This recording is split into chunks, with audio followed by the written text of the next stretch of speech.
Hi, welcome to the Synergy Show. I'm your host, Lena Arnold. Today, we are privileged to have three guests in our studio today. We have Anthony Barwick, who is the program leader for community and economic development with Extension. And we have two educators here, Amber Twitty, who represents, I believe, which region is it?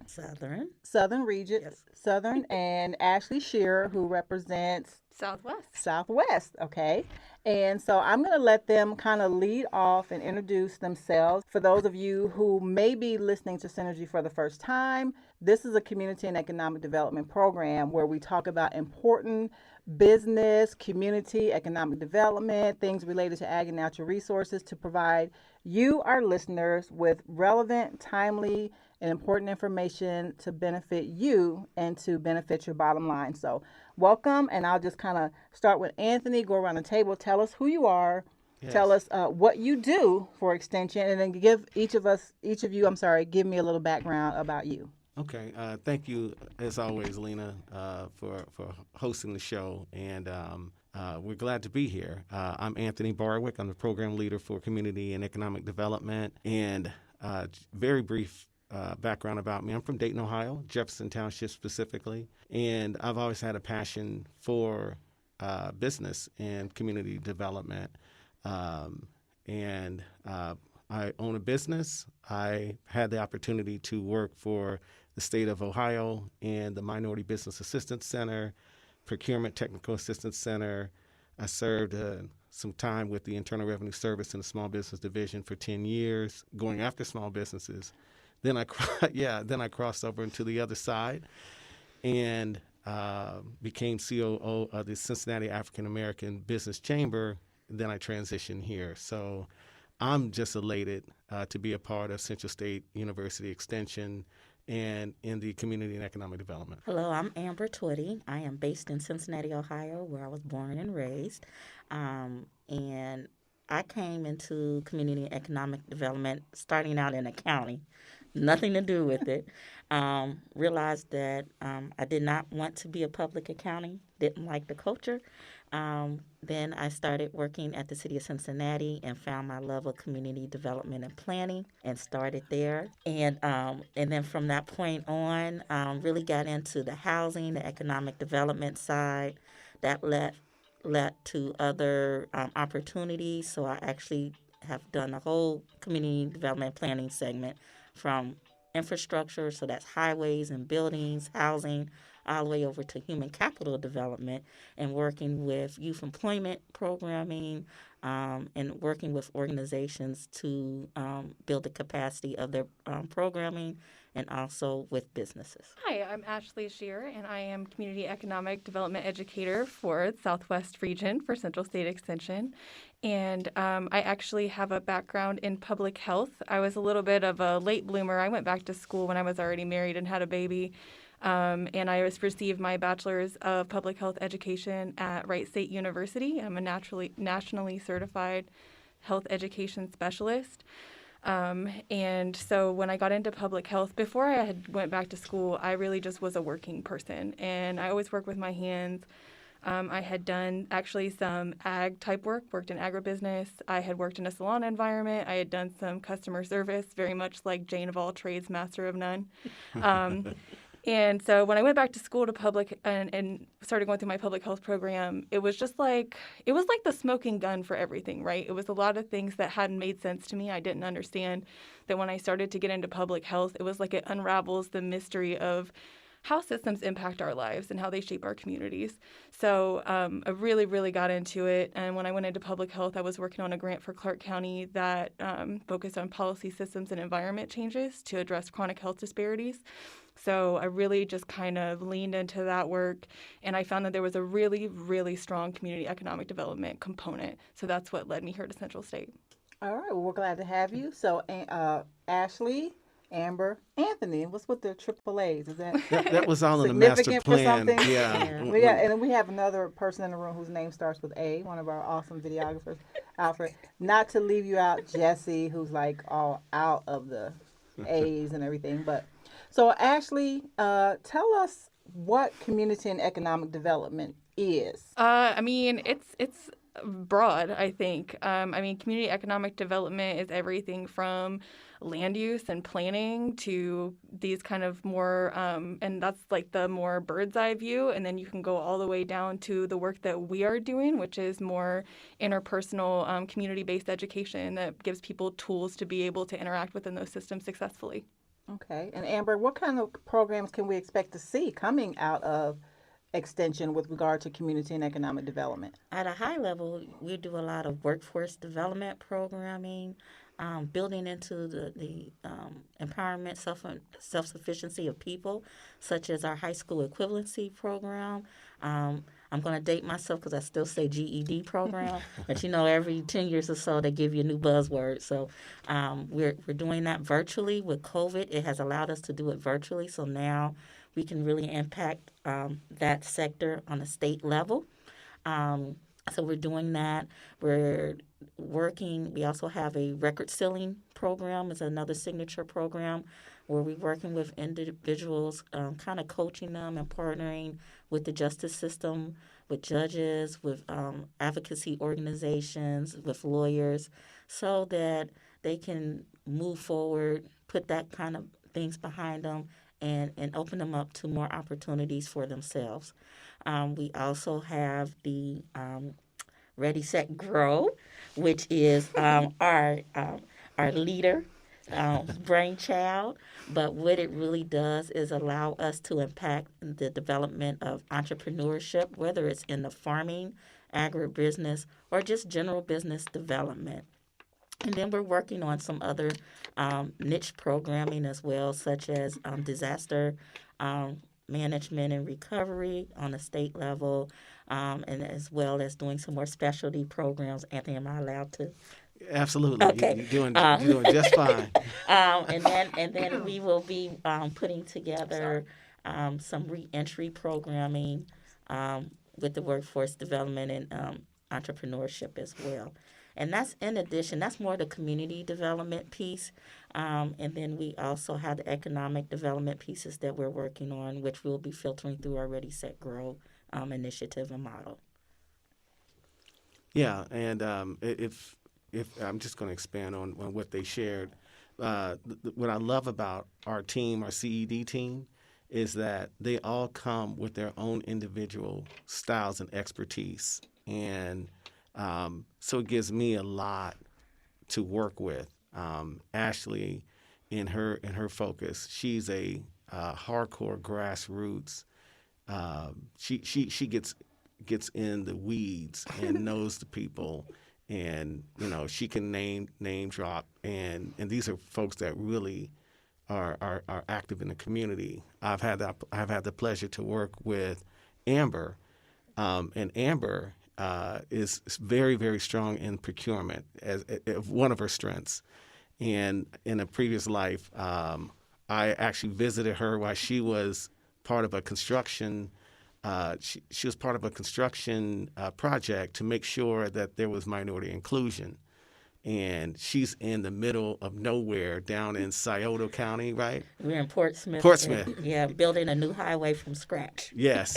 And I went to visit her, and she's out there by herself as a minority female, and she's making sure everyone stays compliant. We have some other staff members, a gentleman named Eric Smith, a gentleman named Ambrose Moses, and another teammate named Paige Allist. And they all just have, again, just a wealth of knowledge in community and economic development. So it makes my job easier. They are assigned in different regions, and their responsibility is to make sure that they recognize the community and economic development needs. They bring those back to me, and then we talk about it. We figure out how do we create some programs. And we have good exchanges, and so I sort of take my hat off as a program leader and allow them, and we have some good, healthy debates, and allow them to share and voice their opinion, their argument on something, and then we flesh out a great program. And last part is we try to create programs that are just not cookie cutter, and we try to look from, I think what Ashley said, from 30,000 feet from a community economic development for a community all the way down to the individuals in their advancement. So I'm elated to have this whole team assembled. I like to piggyback on that. So, community economic development, we always say CED for short, is really interdisciplinary. So, the uniqueness of our team, I liken it to a salad because everybody has their own unique flavors, and we just pour into each other and we make this great salad, right? But everybody retains their individuality, but we still put out a unified project. And so, even though we have these different expertise, we are all strong in program management, program development, relationship, and evaluation. So we're looking at not just putting together a program, but the impact and evaluating, make sure it's impactful, making sure that it meets the needs and the demands. So we're not this top-down saying we're going to do this program and you're going to like it, right? We're coming from what do you need from a customer service standpoint? What do you want? Now let's come up with some solutions to address those effectively and be able to sustain and duplicate it. Okay, so I heard you mention 2 programs, GED, Ready, Set, Grow. Are there others that you want to tell us about? I'm going to lead in, and then Ashley will take it from there. We have our Fresh Start record ceiling. When we talk about barriers to employment, there are individuals, irrespective of race, gender, socioeconomics, they may have a criminal record. And what we do is we assemble people to help them through that process to get what we can sealed so we can remove barriers. And Ashley is taking the lead on that, and we have some good news that we can share that's coming up. Ashley, if you want to go and take it. Yeah, so we are going to do a mini record sealing clinic coming up. The tentative date right now is April 17th. This one we're targeting specifically to educational institutions in Greene and Montgomery County. So we're looking to partner with universities and community colleges in both of those counties. And we're also looking at trade schools and just trying to reach out to their student bodies and let them know, first of all, if you got something like this, you're not alone. I saw a statistic yesterday. It says 1 in 3 Americans have a criminal charge. So you're not alone. There is an opportunity for you to get this barrier out of your way. You don't have to carry this baggage around with you. We can get this cleaned up for you. So we are working with Montgomery County prosecutors, public defender's office. And they're going to be doing, of course, all the technical expertise on that. But we're setting up, it's going to be totally virtual. They're going to walk everybody through the process. We're going to have pre-screening for eligibility. So that way everybody that's present on the day is able to go through the process. And then they'll actually be able to file their own paperwork pro se, which means you're filing on your own. And that's very important, too. And we may have read the same article. The one I read talked about all the barriers, and I think they mentioned the sheer number of barriers. And I think Ohio has some 1,500 different things that could prevent people from being able to get housing, jobs, all kind of things just because of a charge, something on their record. So that's very important. That ties into, kind of what I figured out in public health, right, is that when you have people that have all these barriers to employment, barriers to economic advancement, then you have people living in poverty. And when you have people that are living in poverty, you have communities that are in poverty. When you have communities that are in poverty, people suffer. So when you can remove those barriers and allow people to have, a clearer path to success, that affects everything down to not just the individual, but that ripples throughout the community. Absolutely. And one of the things that really impacted me on participating, in a record sealing clinic was a gentleman. I like to kind of ask him, why are you here, right?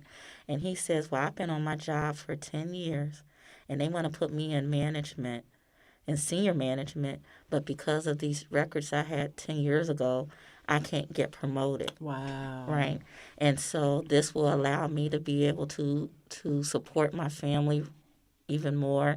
And then I'm getting management experience. And then I can also mentor and help other people through that same process. So it's really, truly about a quality of life. Even with public housing, if you're getting out of out of jail, or you can't even get in public housing if you have a record. So that's the cheapest housing you can get, right? So now you're working a minimum wage job, but you can't get into any housing that's in your price range. And so that is some of the things that are being worked on, but they still haven't changed. So one of the things we can affect change is through the record-setting clinics, educating people and showing them, hey, this is a way to be more self-sufficient once again. And we're really elated. In our last clinic, we have supported over 150 people over the summer to get their records sealed. And this through partnerships, again, with the legal society. So, and lastly, for those that we can assist, at least they have information.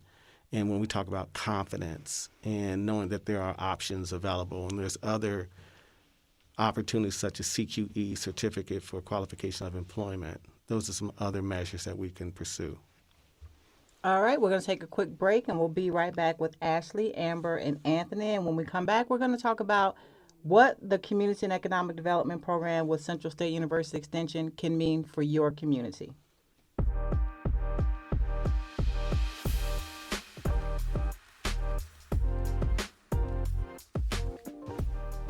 All right, so we're back with our special guests, Ashley Shearer, Amber Twitty, Anthony Barwick, talking with Central State University Extension Community and Economic Development Program leadership. Yes. So I got a question. I'm in the community. I'm a business owner or a community rep.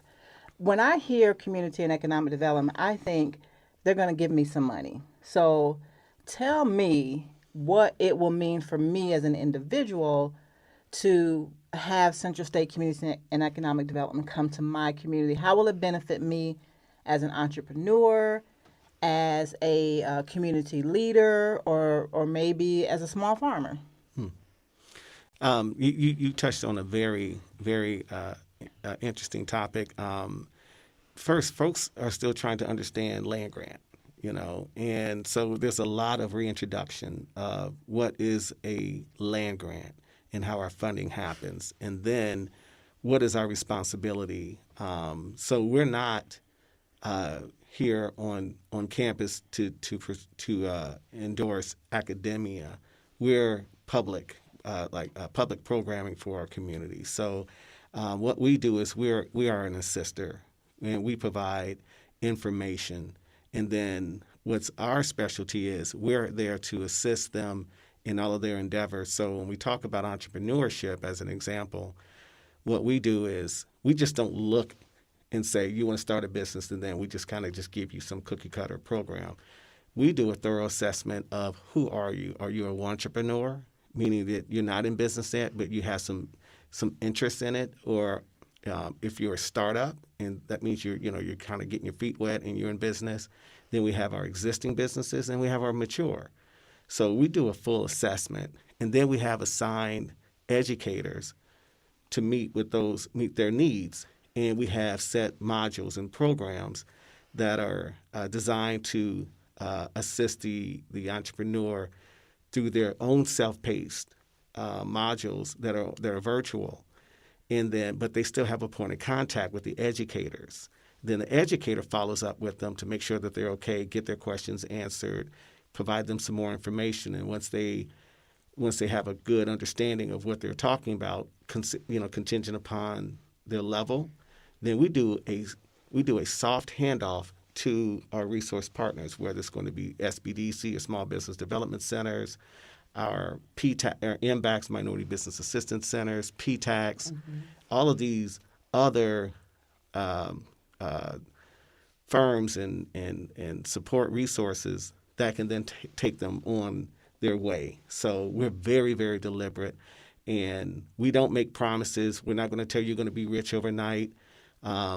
But what we will do is try and support your concept or your product or your service, and then kind of give you some tidbits and some information, relevant information, and then pass you on. Right. And so we're more like a facilitator through the process, a navigator, that kind of coach to get them. And when we say soft handoff, we're not leaving them at that point either, right? It's just that based on their individual needs, these are the agencies or resources, whether that be a loan, grant, or whatever, that best fits what their individual needs are so that they can grow and exist and sustain, right? So it's not just let's get in business and close next year because we didn't have we didn't have our foundation right. So we're kind of like those foundation builders. And then with an existing business, one that's mature, we might talk about more like sustainability, succession planning, key man insurance, so if that's that single owner and say their kids aren't old enough, that happened to me where the child who would have the company would still own the company, but you needed an adult to run that company. And then other businesses where the kids just don't want to be in your, they don't want to run a business, but they still want the benefits of your work, right? They still want the money. So a key man insurance is something that you can do to ensure the sustainability of your business. So those are different things we walk through. We also, through our Ready, Set, Grow, actually, you don't have to be a for-profit business. You might be starting up a nonprofit organization. And that's a way, that's a model that was created so that we can do all sectors of the business world, because some functions are just better as a nonprofit, but you're still providing a service to the city or your community. You're still providing goods and services. So our model is very fluid, where it's a model, right? And we look forward to duplicating that model and helping other communities, other states do that model as well down the line. So I think for me, as an educator and just the way that I approach things, like I want to hear from people what they need. And then, I think what can Central State Extension, Community Economic Development do in your community? I don't know. Why don't you ask me and let's find out. Let's find out together what we can do. I'm really passionate about removing barriers for people. So I think, if there's people out there that have barriers, that have things that they want to accomplish as far as entrepreneurship's concerned, or, the HSE-Programs /GED program, whatever you want to call it, reach out to us. We're here and we're listening and we want to interact with you. We want to offer programming that's relevant and that, gets you where you want to go. And if we can't get you there, we want to point you in the right direction to the people who can. And we just had some good news as of today, in fact, with our HSE high school equivalency program that we just found out through a partnership that we have that a student passed their GED. Awesome. And they're going to get their diploma. And whether it's one person or 40 people, it's impactful. And so we want to share the good news. And so to Ashley's point, we may not have all the answers, and we're not going to act like we do.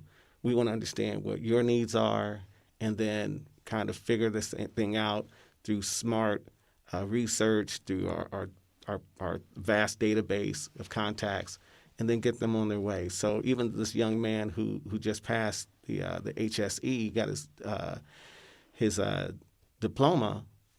Now we need to talk about, are there any other wraparound services that we can provide? Okay, now you want to get into our workforce development program. Do you have a record? Let's get you on your way. Do you want to be a farmer? And we have our other partners with Ag and Natural Resources, 4-H, and Family Consumer Sciences, and whatever programs that they have. So we just don't work in isolation. We really want to be a full wraparound assistance or sister to the individuals who we work with. Okay, so I heard a lot about what you do for adults. What programs do you have for young people, or do you have any programs for young people? And if not, are you open to having programs for young people? And what should someone do who might want to work with you to have a program? The thing about, and I'm sure Amber wants to join in, entrepreneurship doesn't have an age per se. So you may find a 15-year-old who has a wonderful business model. Now, what we typically will do is we'll have them work with 4-H because they have a youth entrepreneurship, but we will work with them and help develop them. And then we'll work in conjunction with 4-H to ramp them up. So it's all contingent on where they are in business. Is this just interest? And then there's some youth components that 4-H can do. But if you really want to start to really go down this map, down this road, we can go there with you. I'm not sure if that answered the question. I specifically wanted to know whether or not you have an existing program, like you have your Ready, Set, Grow, you've got your GED. Do you have something already in place, not necessarily for an entrepreneur, but just youth programs in general, maybe like financial literacy or anything like that? We're exploring other options and how we can support youth. But that's where while we're still in development, that's something we need to consider. But that's a good point. Okay, I was just curious for our listeners in case they had some young people who might be interested in something. Sure, absolutely. Well, when we can do that, I will be happy because that is one of my specialties. Is working with youth, and then another thing we have another client base. It's not just the business owner, but it's even the agencies, and especially on the state level and national level, that want to connect with the entrepreneurs in our different programming. So we're also a connector because traditionally there's hasn't been always a lot of trust just because of institutional racism and other things that have happened, lack of equitable access to resources. So we are actually our bridge between those agencies and the community and helping them to navigate and get attached to those resources. So that is a service that we have that we've been asked a lot by the agencies to assist with. So like I said, we're very interdisciplinary, and it's not top-down. It's what are the needs? Let's assess the needs, and then let's see how we can make an impact on the whole system. Okay. All right. Well, we've got maybe about 30 seconds left, so I just would like each of you to tell our listeners one at a time how they can get in contact with you in your area, starting with Ashley. You can reach me by email at ashearer@centralstate.edu, or you can call me at my home office at 937-576-0307. I'm Amber Twitty. It's atwitty@centralstate.edu, and you can reach me directly at 513-800-0126. And I'm Anthony Barwick. I can be reached at email address abarwick, BARWICK, @centralstate.edu. Well, thank you all for being with us today. We appreciate you and wish you much success in all the work that you do. Appreciate it, Lena. Thank you.